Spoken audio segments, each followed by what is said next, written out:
সোমবার আমাদের বাড়িতে নিরামিষই হয়। তো আজকে সকালবেলা উঠে ভাবলাম যে নিরামিষ আজকে কি রান্না করা যায়। তো ভাবলাম যে আজকে পটল পোস্ত করে নিই। রেসিপিটা তো দেখানোর কিছু নেই, তোমরা সবাই রেসিপি জানো। পটল পোস্ত ভীষণ ইজি রান্না, তবে এক একজন এক এক রকম ভাবে কিন্তু পটল আর আলুটাকে কাটে।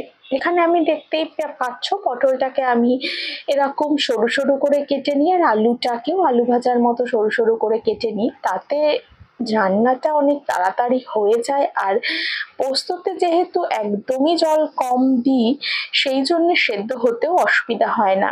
প্রথমে একটু ভালোভাবে ভেজে নিয়ে তারপরে এই যতটুকু জলের প্রয়োজন ততটুকু দিয়ে নাড়াচাড়া করে ব্যাস রেডি হয়ে যায় পটল পোস্ত।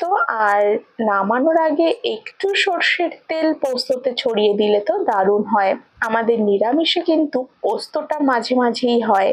তোমাদের নিরামিষে তোমরা কি খাও সেটা জানাতেই পারো।